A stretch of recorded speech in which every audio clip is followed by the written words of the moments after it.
Halo, hari ini kita akan belajar tentang aktiva tetap bersama saya, Rosmiasih. Pada bagian aktiva tetap bagian 1 ini,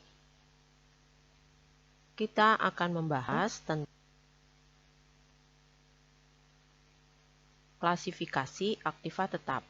Ada beberapa hal yang akan kita bahas dalam aktiva tetap secara keseluruhan, yaitu tentang klasifikasi, mutasi, penyusutan, membukukan mutasi, dan yang terakhir adalah membukukan akumulasi penyusutan.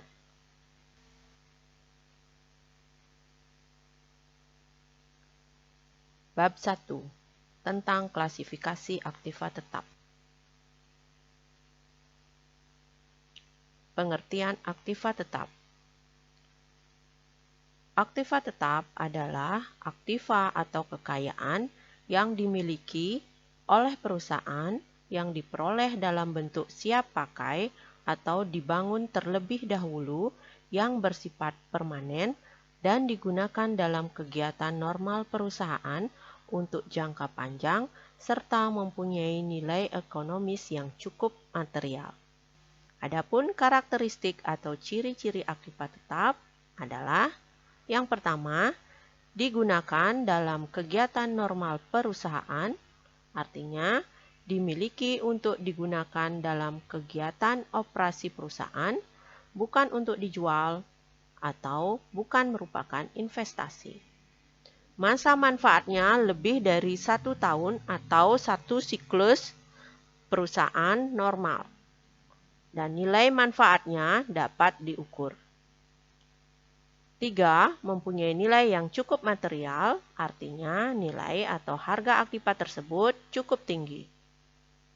Contohnya adalah tanah, bangunan, mesin, inventaris, peralatan, serta kendaraan. Sedangkan aktiva yang nilainya relatif kecil, walaupun dapat digunakan dalam jangka panjang, tidak dapat digolongkan sebagai aktiva tetap. Contohnya adalah peralatan seperti kalkulator, gunting, stapler, dan lain sebagainya. Yang keempat, yaitu memiliki wujud fisik. Adapun jenis-jenis aktiva tetap. Aktiva tetap secara garis besar dibedakan menjadi aktiva tetap berwujud atau tangible fixed asset dan aktiva tetap tidak berwujud atau intangible fixed asset. Baiklah, kita akan bahas jenis aktiva yang pertama, yaitu aktiva tetap berwujud.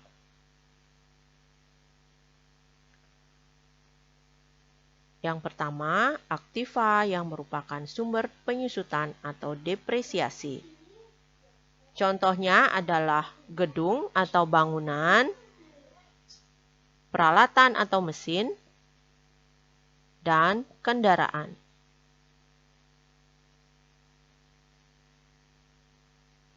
Jenis yang kedua yaitu aktiva yang tidak mengalami penyusutan atau depresi, seperti tanah tempat bangunan perusahaan. Yang ketiga, aktiva yang merupakan sumber depresi, yaitu sumber alam atau mineral atau barang tambang.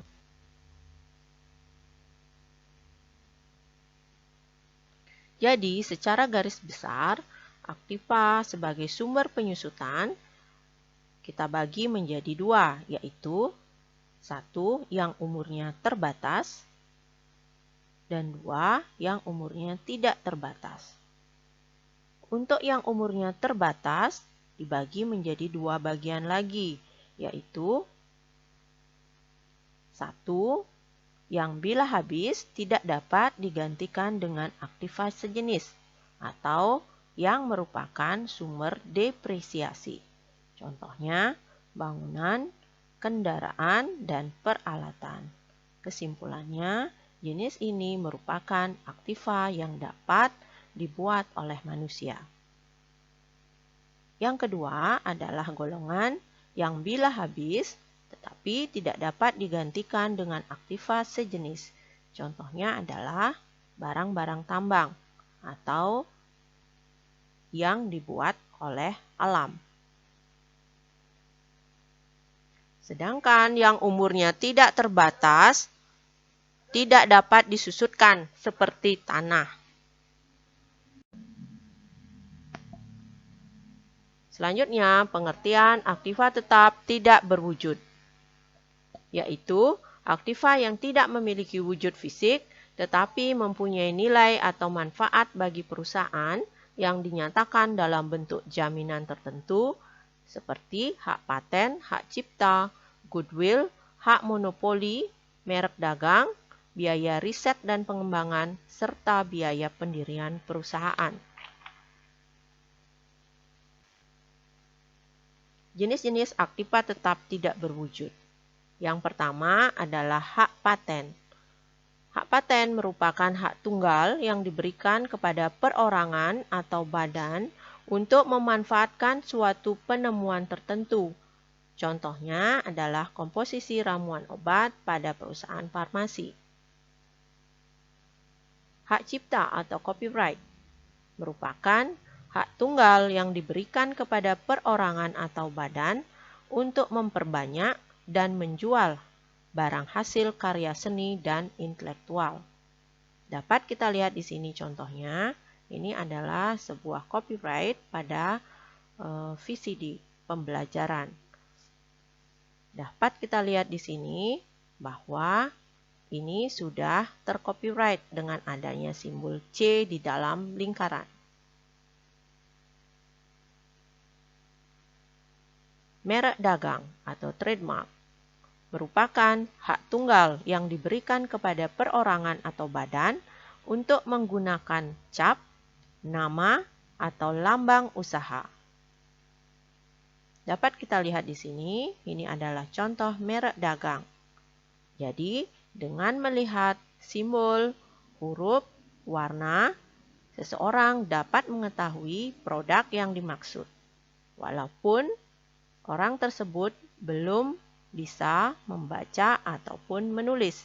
Jadi, pada hakikatnya, merek dagang adalah sebuah simbol yang dapat berupa warna, angka, huruf, dan lainnya.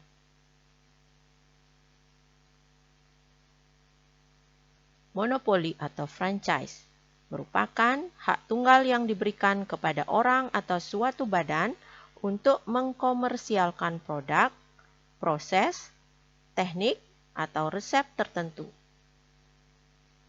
Contohnya, dapat kita lihat di sini, franchise yang dijual oleh perusahaan Kentucky Fried Chicken. Jadi, produknya tidak dijual di sembarang tempat, hanya dijual di toko atau gerai franchise tersebut. Goodwill. Goodwill merupakan nilai lebih yang dimiliki suatu perusahaan sebagai akibat adanya nama baik, letak perusahaan yang strategis, dan lain-lain. Goodwill baru dapat diakui melalui pembelian perusahaan lain dengan harga yang lebih dari nilai wajar aktiva netonya.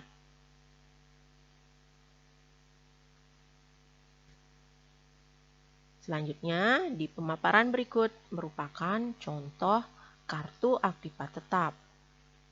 Jadi, seperti persediaan, aktiva tetap pun mempunyai kartu.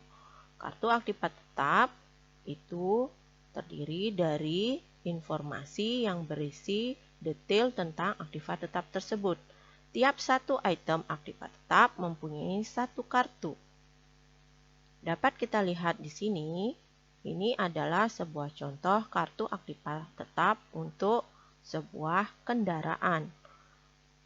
Tertera dalam informasi dari nama, nomor seri, tanggal perolehan, perkiraan buku besar, harga, taksiran umur, serta metode penyusutan.